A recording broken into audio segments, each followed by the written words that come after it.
Okay, so apparently there's a tool in Windows 11 where you can just screen capture what you're doing, which is built into the system. It's really handy. I don't need to open up OBS. It's very quick. The one thing I didn't think about last night while I was doing this was recording my narration as I was doing it, so maybe I'll do that for the next one. So what you're gonna have to do today is put up with me trying to remember what I did last night. This is me taking a picture from Procreate that I sketched out and brought it in as a basis for animating in Moho. Now, what I could have done is split the original drawing into pieces, into separate layers, and got it ready and animated the bitmap itself. However, I want to zoom in, zoom out. I want to do some stuff with it. There's a bit more flexibility if you use the line tools, and the line tools are really good. You can actually get to a stage where the thing will look as good as the bitmap image.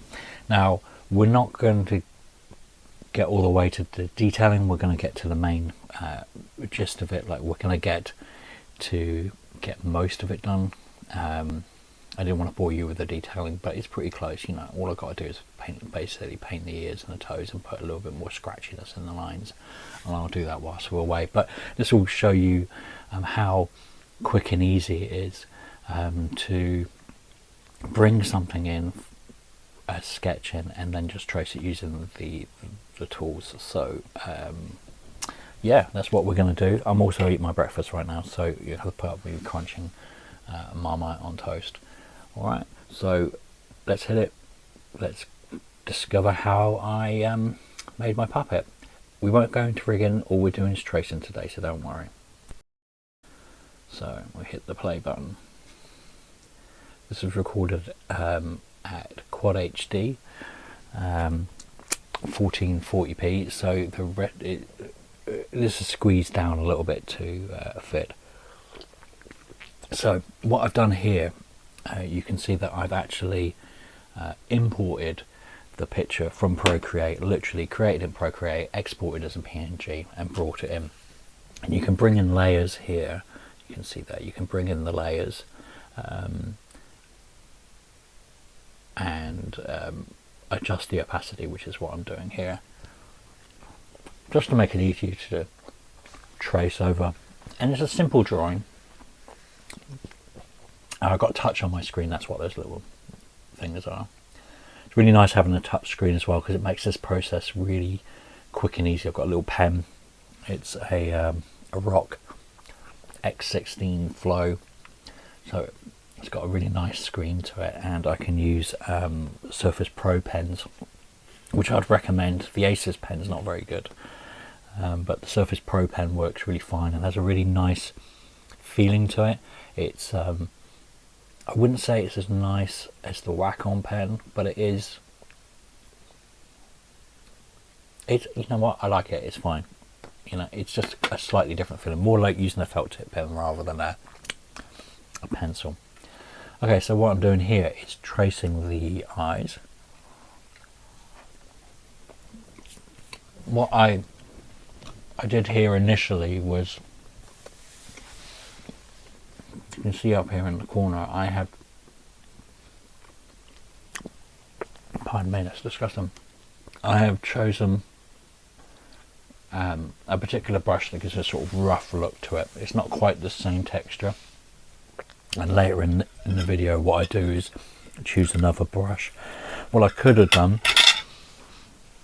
and what I did after I finished this video, was bring in the brush from Procreate. Now, you can't directly export a Procreate brush or a Photoshop brush and bring it in. It would be nice if you could, but what you can do is sort of, you can create a brush by making a very small, like 100 pixel wide square, clear, paint on that the texture of your brush, export the PNG, and then bring the PNG into your brushes folder, which should be in your documents or wherever you decided you want the Moho extras to be, and you can use that.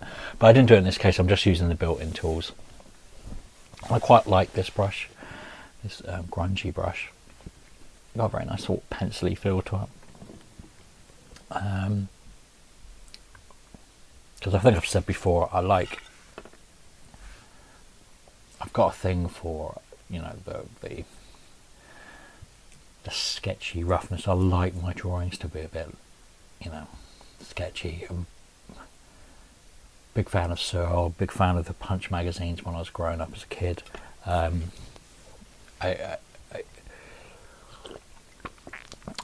Simon Bisley, you know, they're very dissimilar sort of styles, but one thing they've got in common is Stedman is the how splotchy and disgusting their liner is. And also there's a mate of mine at school, and his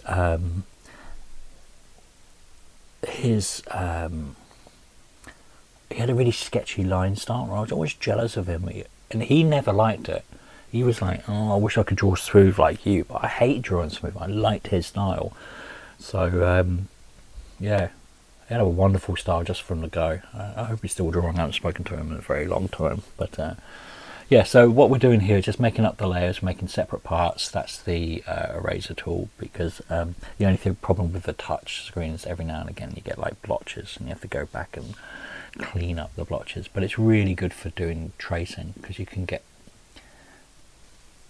I think personally, a better trace than you can using a mouse. You know, that's just my thing. I'm doing this on my laptop as well, right? And I know some people are like geniuses on the trackpad, but I'm not so good with the trackpad, and I just find this good. So yeah, it's really just straightforward. I'm just going through. What I'm doing here is actually cleaning up the messes as I go along. And so I've imported a PNG of the original artwork from Procreate. I've lowered the opacity down to about 45%, seems to work for me, to allow me to trace over the Axelotlkaiju himself. And this is going to be a kaiju character. I've already done the reference footage.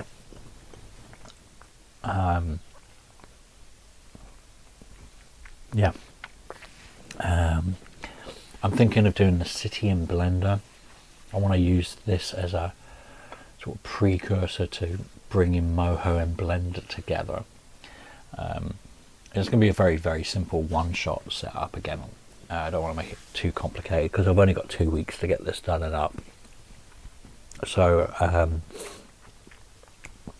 I want to just create like a very simple blocky cityscape behind him, maybe a couple of helicopters, a couple of tanks, and they're going to be firing missiles at him. All he's going to be doing is basically just trying to get from one side to the other, and he's such a cute, lovely, cuddly guy, trying to you know, just make his way through, and he can't understand why people are shooting at him.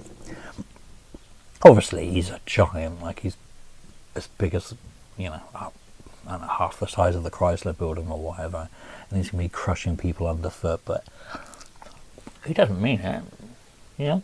Look at that smile. How could you hate that smile? How could you shoot missiles at him? He's so cute. Well, my man likes a lot, and he was really cute. And they do marvellous creatures, and they do seem to be perpetually happy. I don't think he was, you know. Who knows what's going on in the mind of the Axelotlkaiju, but they're wonderfully weird, beautiful creatures. What are you doing there? Just making a mess, mate.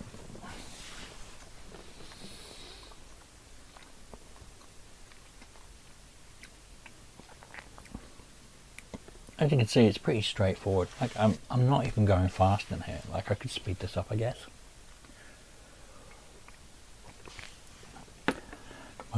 I'm literally just taking my time, just tracing it. And you'll notice I'm doing outlines first. If you have a look at the top of here, I have not got the autofill switched on, and I'm just doing the stroke. And I'm not welding the ends, I'm just keeping everything open. So what I'm focused on at the moment is getting the lines right, and then I'll go back and do the fills.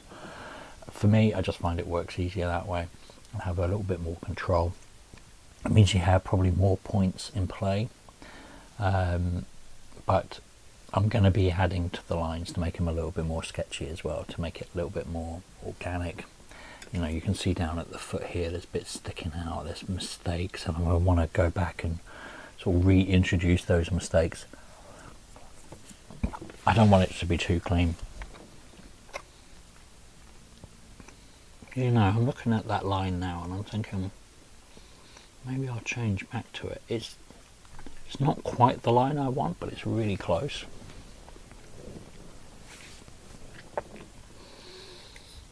Later on I go back and I rejiggle the lines. So it may be that I change that later down the road. But this is the beauty of working with vectors, is that you can do that. You can go back and change these things and you can manipulate them. And the vectors are really easy to animate. You can zoom in, zoom out. Once they're a vector as well, like this is probably going to be rendered at 1080p, not 4K. But at some point, these are going to have to be rendered at 4K, or will be rendered at 4K. And all I've got to do is literally go back and re-render them. I say all I've got to do. I've also got to go back and recompose some of the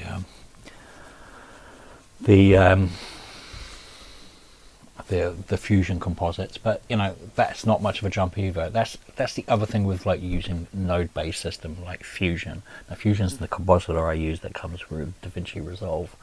So I edit in DaVinci Resolve, you know, literally flick a page, and in the same program I do the composite.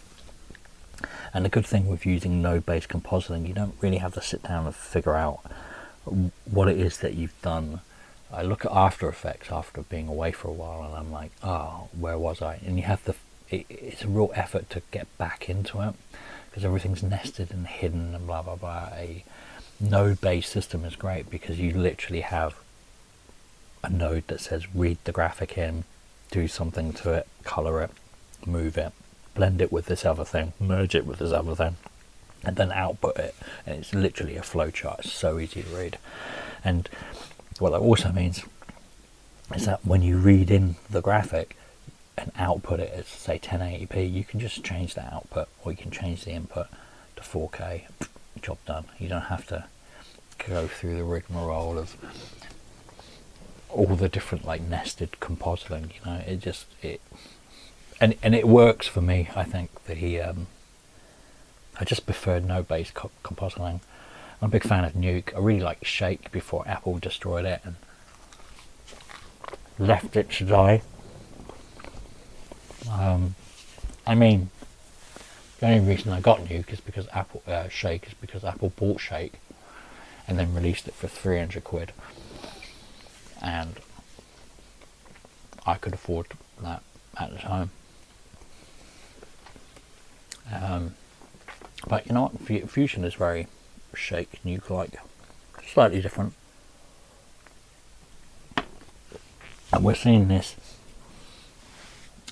sort of movement towards node-based everything. Like Blender's got its nodes, and obviously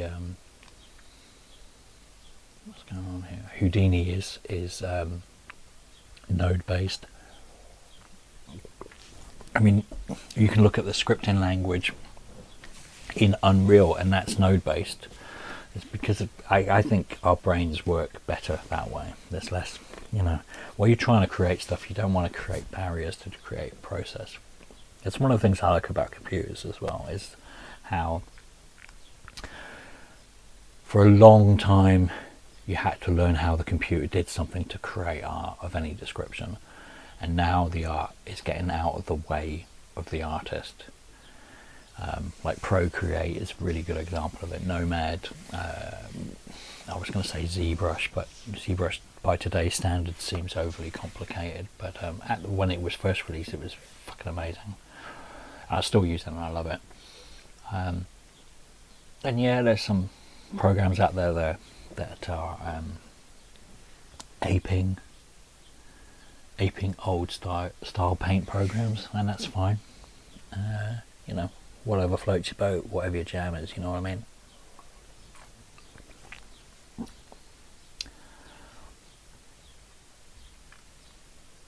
Oh, this coffee's good. If anyone wants to sponsor me for coffee, Lavazza, I would, yeah, definitely take a sponsorship from you.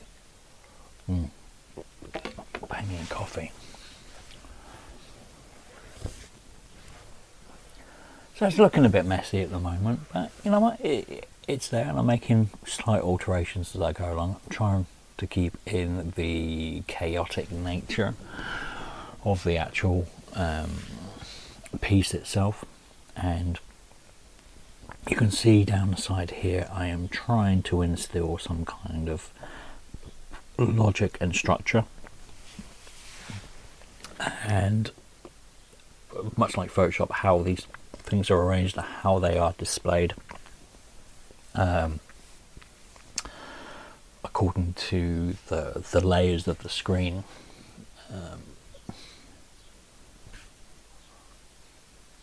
What I'm thinking is that I'm going to do a rough layout in here, animate Axel doing his thing, and then take that image sequence and bringing that into Blender, and playing back that image sequence on a plane, and then creating the 3D around him, rather than doing the 3D and putting him in the 3D. You know, I'm going to get his animations right first and then work the 3D around him.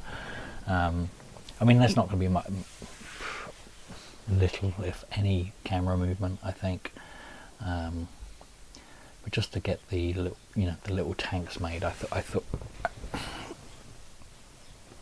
I could draw them. It would be simple to draw crappy little tanks and helicopters, but I've got to be in my bonnet about this actually, and it would be very, it's a good way to learn to explore how to integrate these two packages that I love, with simple blocky buildings. You know, I can imagine putting grease pencil lines on the windows, and little blocky, you know, low poly tanks, everything a little bit cartoony. Yeah, we'll just see how it goes. So right now I am getting to the fill portion of the assignment. You can see I've made quite a few dots on my journey as well. So I'm literally tracing out my fill. It's obviously not the colour I want. I think if I remember rightly, what I did, I took the colour from the wrong space, so I have to go back later on and change the colour properly. So here is the shape tool basically, so you click on this and you can change the parameters of this, and then obviously, because this is the last thing that I've created, it's going to be sitting on top of the features of the face, so I need to push that back so it's sitting in the background, and I need to change the colour as well. Come on, what are we doing? Sometimes we stumble. There we go, we've got the colour, but notice what I've done. I've taken the colour from the faded colour. Remember that Axelotlkaiju is actually faded out, so either you have a separate file with the colour swatches, or just remember to fade up, you know, take the opacity away so you get the colour right. Later on, what I do is put a copy of PNG next to him and go back and colorize it properly, and once that's done, you know, it is basically sorted.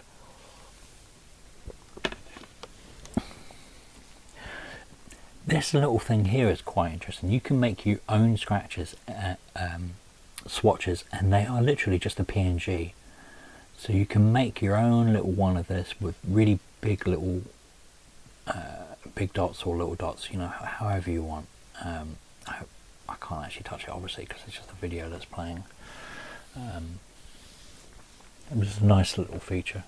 As I said, it would have been really nice if you could just bring in Photoshop brushes or or Procreate. Photoshop would be the best because there are a lot of decent brushes out there, and it saves you a lot of time having to like reconstruct the brushes in Moho. If there's a way of some clever individual figuring that out, that would be grand.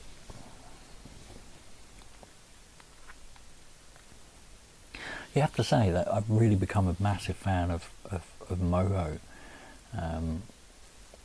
It's weird, you know, you talk about doing something for a long time and you'll get to it and you never, you know, and I didn't, I pushed it aside, I was focused on the 3D. I was honestly getting a little bit disaffected by it, because I've been doing it for so long, like overwhelmed by it. Does that make sense?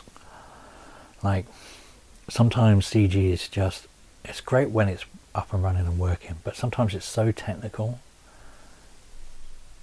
and you can get to a point with CG, or I got to a point with CG where I was like, oh, I can't do another polygon. Do you know what I mean? Like, I love sculpting, that's my thing. I love sculpting probably more than I do drawing, or as much, but yeah, I just needed a break, so I thought it was a good opportunity. Keep up the animation. It's still spline based, and there seems to be a bit more work in Bristol, at least, for Moho, and you know, it's ilk. I haven't learned Spine yet, which is the video game equivalent of this. I think if Moho, it does have an FBX exporter, but it doesn't have sort of like a JSON scripting.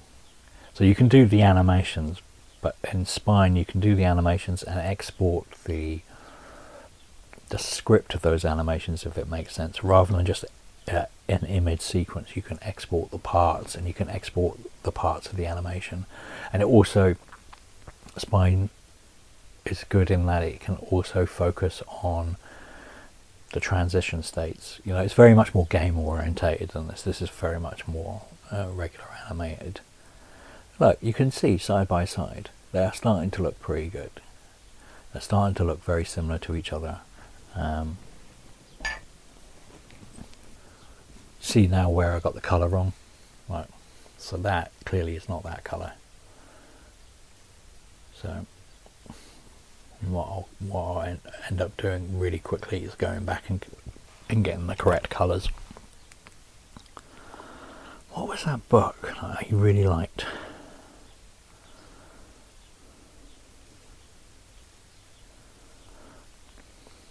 I'm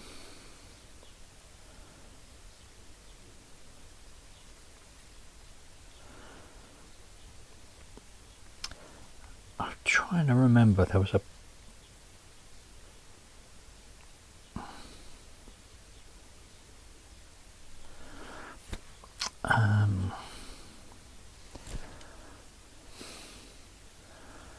I just swear it was a Rod Dahl book, and I really liked that. I like most of his books. Danny Champion of the World is probably, oh wow, that's amazing. That is. I never read the BFGE either,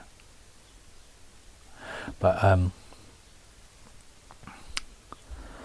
there was a short book illustrated by Quentin Blake, who's another artist I adore, about a kid who is always playing truant at school, and his script, like disciplinary guardian ward, brings in this guy who's like the king of playing truant and stuff, and they have this competition, and I can't remember the name of it. What is it called? It's gonna bug me. That's one of my favourite books growing up, and unfortunately that's one of the books that never made it to where I am now. I've had several collections of books, and especially comic books, and unfortunately they have not been loved by the movers, shall we say. I had one of my parents,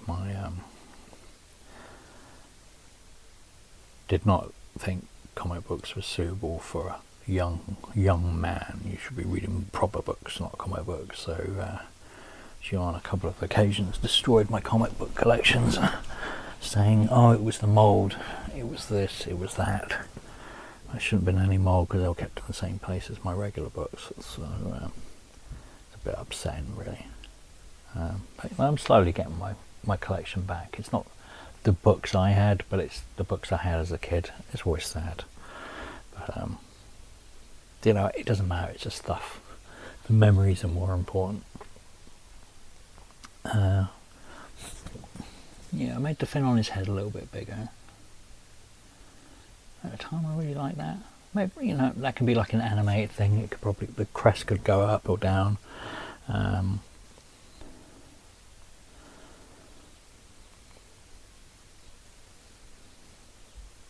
You can see one of the troubles that I had here, because I'm using the pen on a screen, sometimes your hand covers up the screen, so you have to think, which sometimes I don't do correctly, think of a good place to start. Like starting here and tracing around here is a good way, rather than starting here and tracing all the way back, because if I trace here my hand's going to be in the way completely.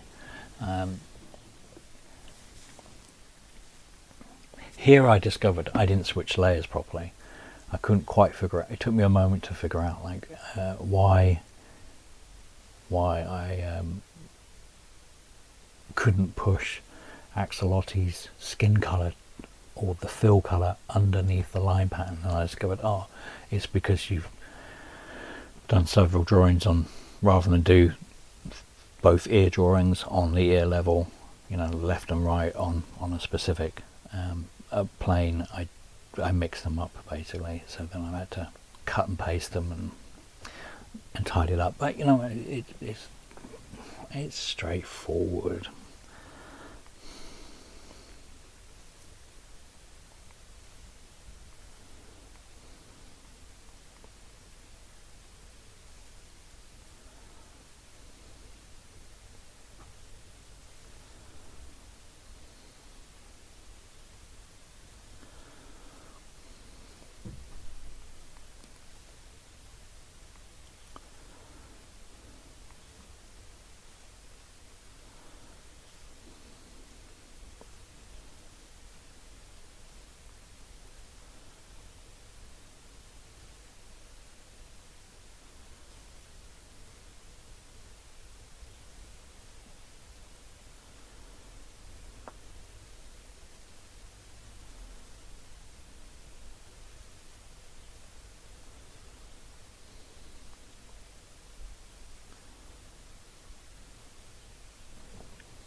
We don't, yeah, we're just doing some more tracing. Good thing with a laptop is you can sit in front of the telly and do this as you're watching TV, you know, a second screen, yeah.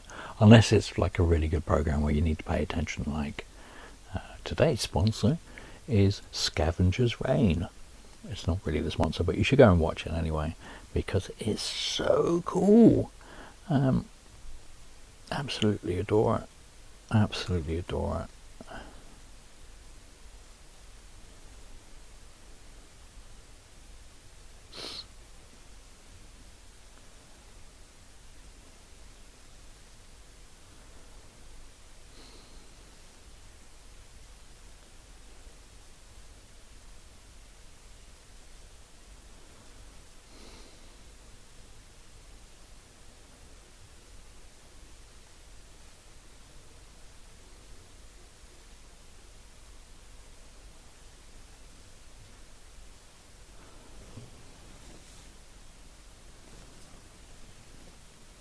There's a guy down our street that has a circular saw, and I swear all he does is just go out and use the circular saw. He must be doing, like, must be running some kind of business from that base. There's a guy that likes to just uses uses power tools. Hopefully you can't hear that, but it seems really loud to me.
So yeah, just basically filling this in now.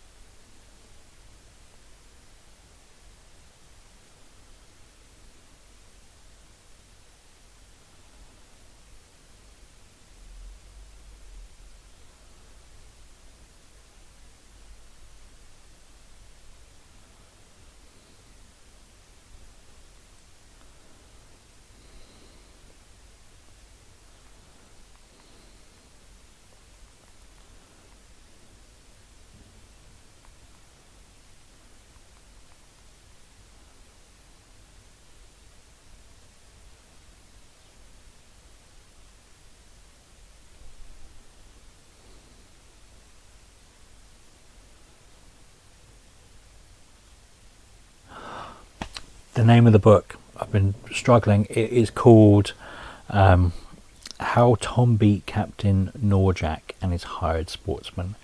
It's not Rod Dart, it's Russell Hoban, but it is illustrated by Quentin Blake, and yeah, it's beautiful illustrations. It's literally it is very much like a throwback to, like, in the 60s, late 60s, there was this kind of nostalgia for Edwardian Victorian times. There's a whole bunch of those sort of films, you know, this whole nostalgia retro thing, you know, is not limited to now. It's not limited to, you know, the recent generations. Every generation has their thing, and you look back on it, you know, with the Beatles, with their Edwardian look from Strawberry Fields Day, you know, or, you know, there's a lot of how great the British Empire was, you know, like the Zulu films, or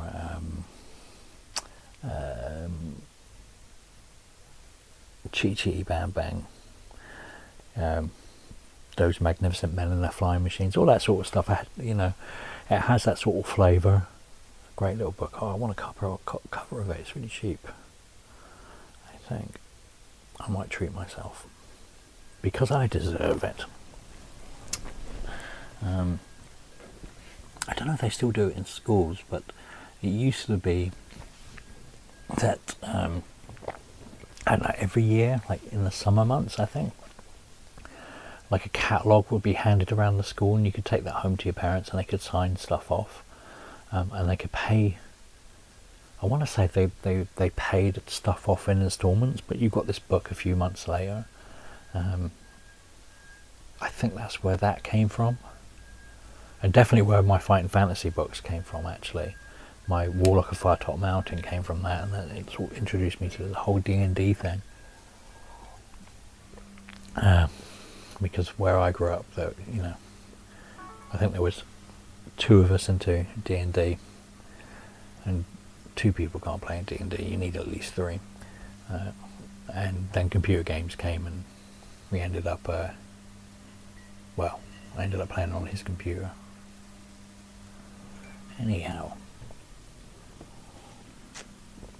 And then eventually we all got computers, but a little bit late out of the gate with that one. So yeah, I'm doing the belly. I'm getting it close to what I want.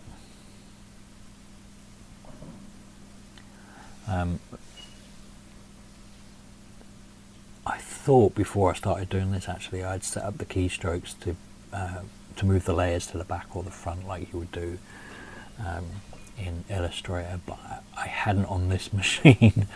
So you know what would be great with Moho? If you logged in using Moho, and Moho kept your keystrokes up in the cloud. I know that's like an extra thing, an extra expense for a small company.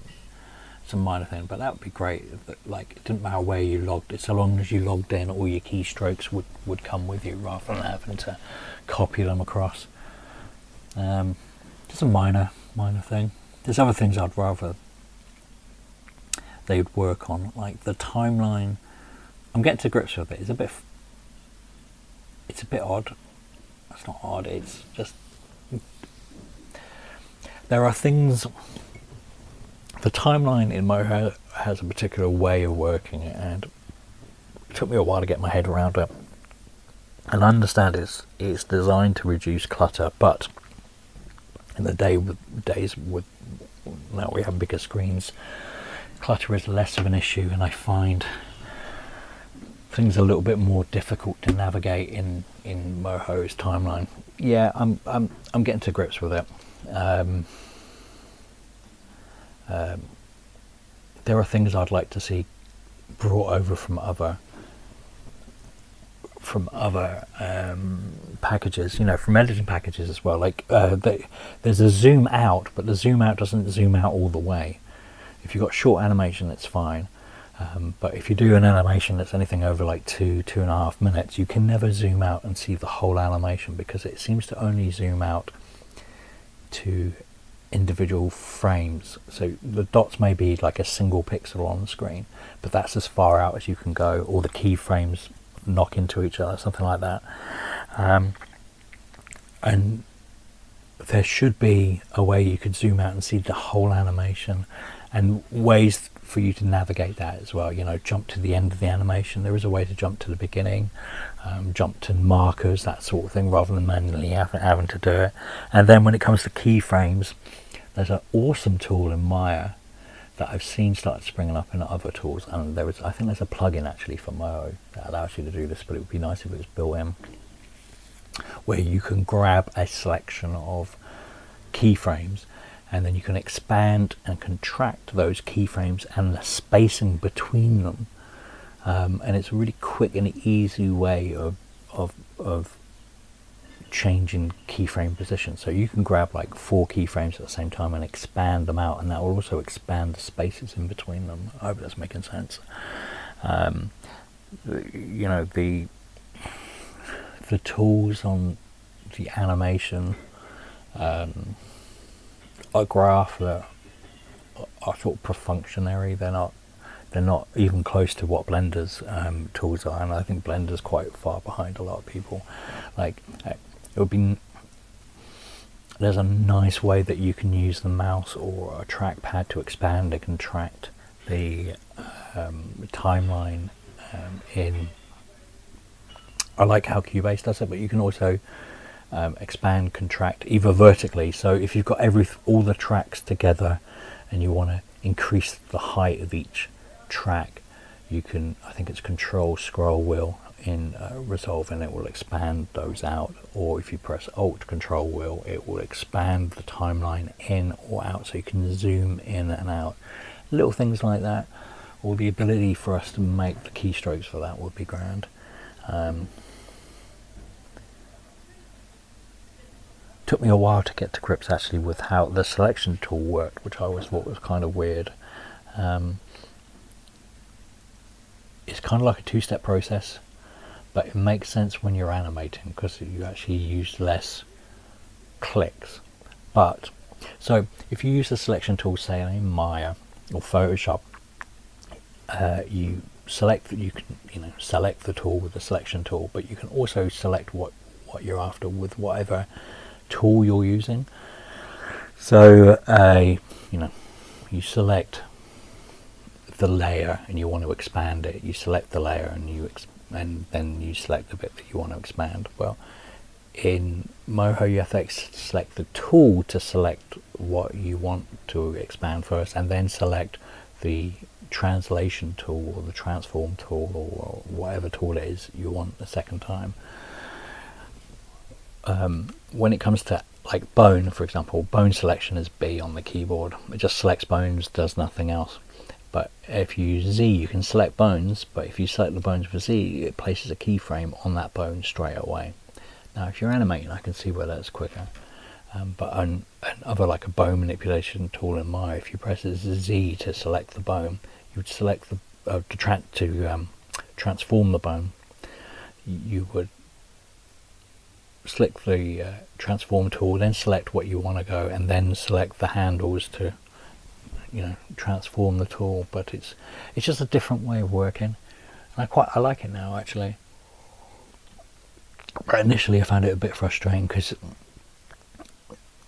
I guess it's like TV Paint, all these programs that are a little bit older that have their own way of working, that you kind of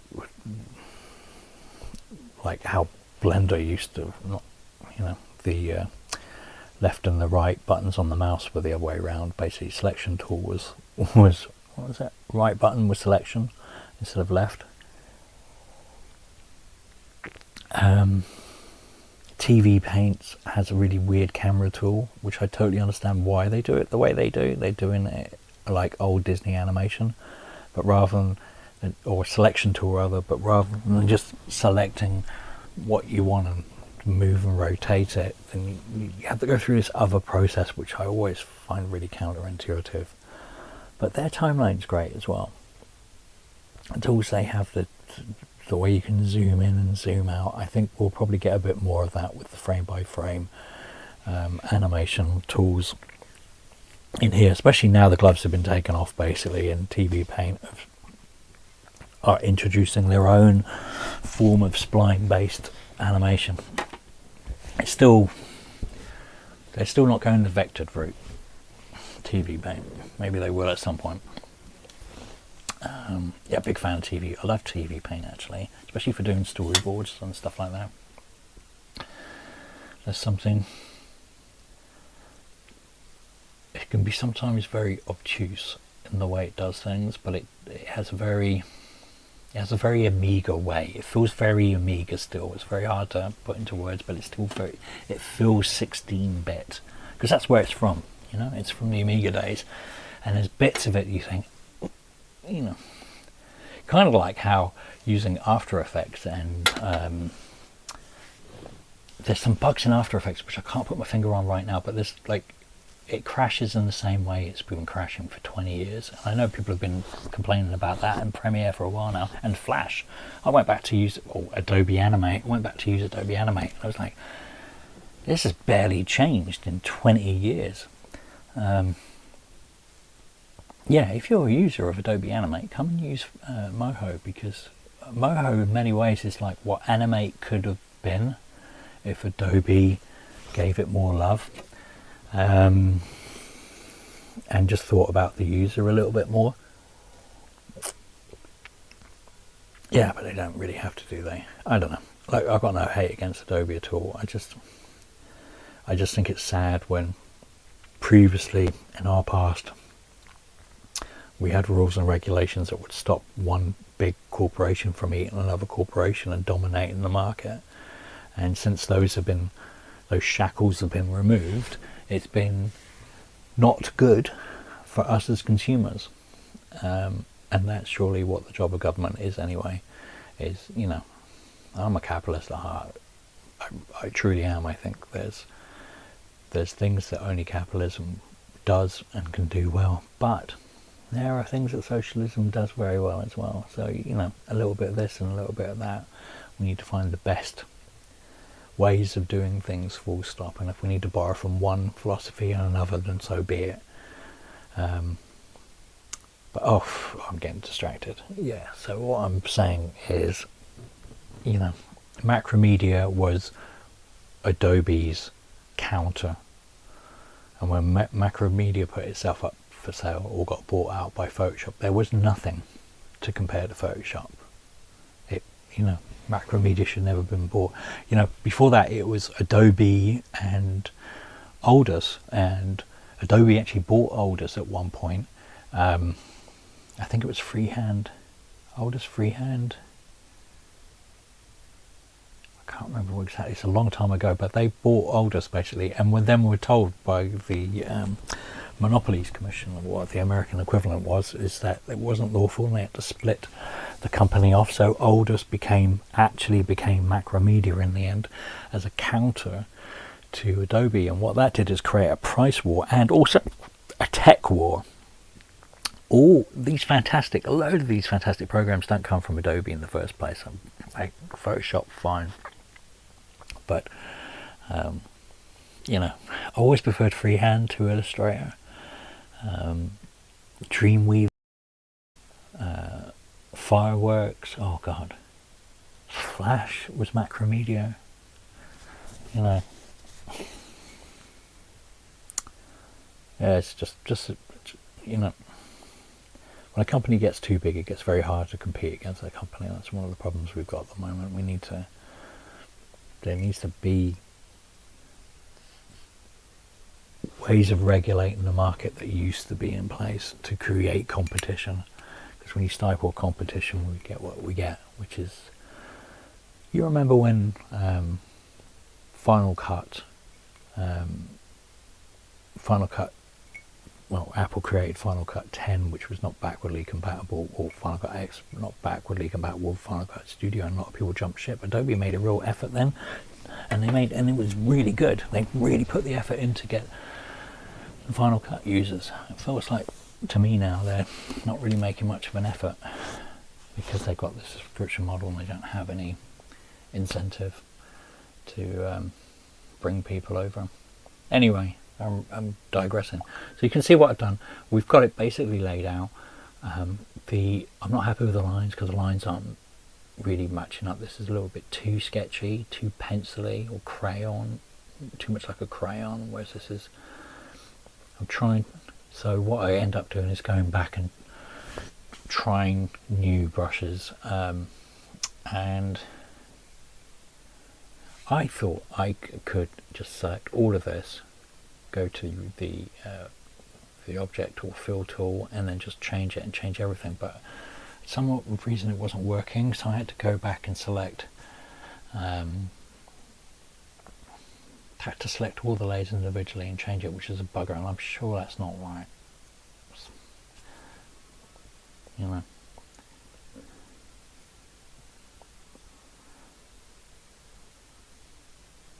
So what I'm doing here is just trying different line widths, trying to get a feel for it.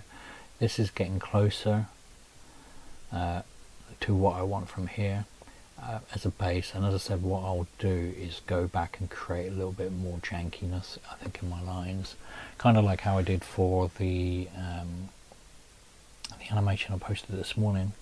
Kathleen Kennedy has destroyed my childhood. Obviously his dingle is going to have a little physics. He's going to have a bone in his bone. Just because I think it looks funny. Yes, I know it should have been pink. Like, yeah, it should be pink, but it's like, that's a bit too obvious, do you know what I mean? Like, I want it to be there, but not, people not really pay attention to it. If it's pink, it really stands out. That's why I coloured it blue. It's kind of got blue balls too. He's a little bit smaller in this one than that, so I've got to go back and make him a bit more manly. And the reason I made his mouth open like this is because this is going to be the basic of a mouth shape, whereas here it doesn't have that. So I didn't want to get the lines too close. I want to just put them in there roughly, because I'm going to go back and create some mouth shapes. Like there's going to be teeth in there as well. You know, every time he gets hit, he's got to go "Arr, arr," like, what are you doing?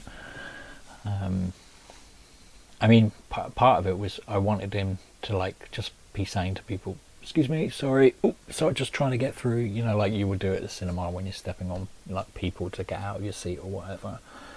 But that to be like translated as roars and growls, because humans don't really understand what the fuck's going on. But that's been done too much.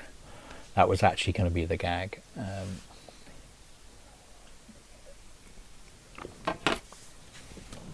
So I think I'll just have him, I don't know, have him talking. Sometimes the problems with creativity is you want to do a thing and then you get so far down the road with it, and you're like, oh, someone's already done that, what do I do now? And very often I just abandon that idea, especially if it's too close. But if I create something that's similar, that maybe has the kernel, like the inspiration is similar, but I've got on a different route, I think that's valid to continue what you're doing. But it is tricky. I've got drawers full of stuff that I've worked on in the past that's been abandoned because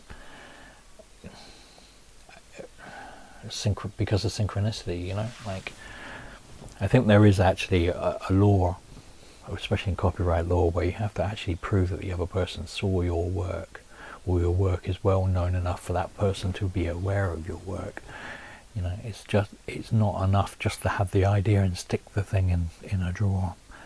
To a certain degree, you have to prove that the other person stole the idea, that they saw your idea and they nicked it. To a certain degree. I'm not a lawyer, so this is not legal advice. Yeah, those lines are not right, are they? I do like these Quentin Blake hands, as I call them, you know, these really sloppy, spiky, janky hands. Once the lines are dealt with, it will work much better. And I think his toes here are a little bit big as well. You know, there's going to be a little bit of work going back to make it a little bit more yeah, a little bit more exactly what I want. Like that foot is not thick enough. But again, this is the thing with vectors. I could just select that now if I was in the program, rather than just watching a video, and just expand it and bring it over. You know, all of this is very editable now. Whereas this is my quick sketch.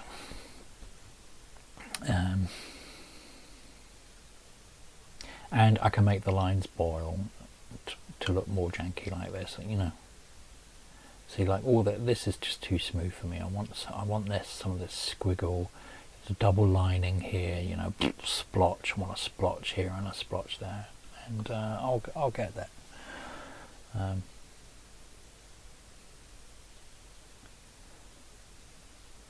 Yeah. See, what I'm doing now is literally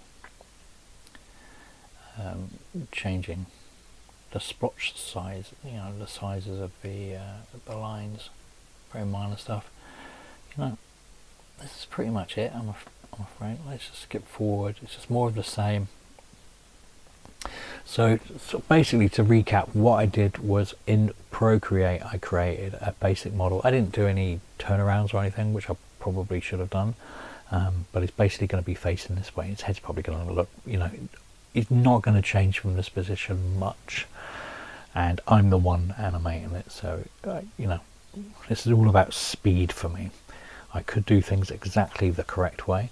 Oh, what I'm doing there is just testing the lines. Like when you zoom in and out, you see how the lines change in proportion to the creature.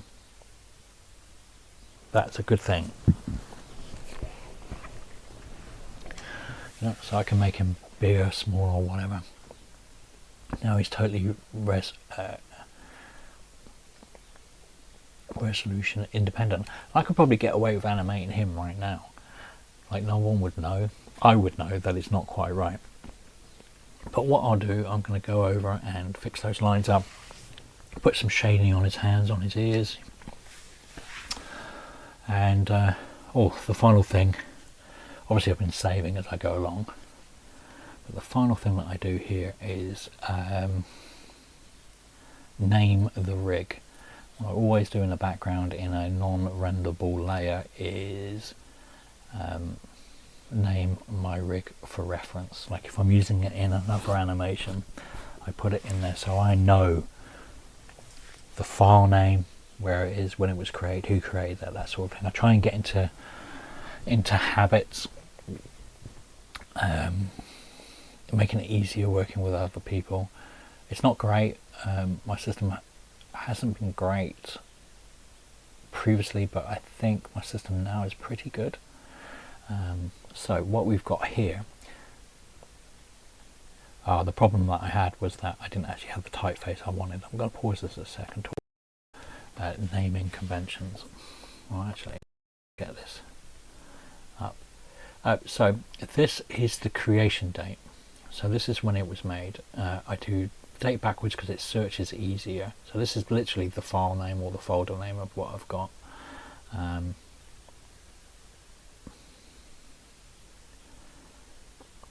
Yeah, it's the wrong typeface. It annoys me when I didn't have it. So yeah, that's the creation date. And then what I do next on with the dash is the actual date of the revision. So this is when I first started the project, which is when I drew the picture of the axolotl. Like nothing, I haven't been doing, you'll see there's like 8 days between, like I've done nothing in the 8 days between. Like I've been working on other stuff. So a lot of these projects, they come from starts and stops, you know, like I have several things going at the same time, so I jump from one thing to another, and having a good file name system like this helps me to start with. And like I can tell this is when I started it, this is where I'm at. I'm already 8 days in, and I've not really done that much in real terms. I also keep track of my times as well. In real terms, you know, I've spent about an hour or two creating him.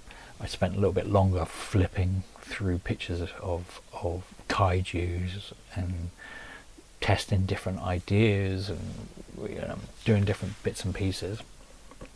But that was like, that would be included as the project, but it was basically just the groundwork. So what I like to do, it makes it a little bit more complicated, and I stole this in part from a couple of places that I worked, especially the dating the thing. What I used to do is put revision, but the revision doesn't tell you anything. So now what I do is put, unless we change year, and I'll put year in there as well, but that's never happened so far. So I put the revision number is basically the date. So if I had done, you know, 3 or 4 different saves, I'd put a point after this, so it's very like software. So 0718.1 would be the first, 0.2 would be the second, 0.3, although to really confuse you, I always start at 0.2. And when you do a search on the computer for this, all the files with this date, everything that was created on this date will come up in one place. And you can also do a search on just the name as well. So the project name is Axelotlkaiju, which I couldn't think of anything that's really shit as a name, but that's where we're at. And so yeah, and that is actually the file name. That's the file name of the actual project. So yeah, that's it. That's the end of it. I hope you enjoyed it, and yeah, I'll do another one, and as we go along. All right, stay cool till after school. Ciao for now.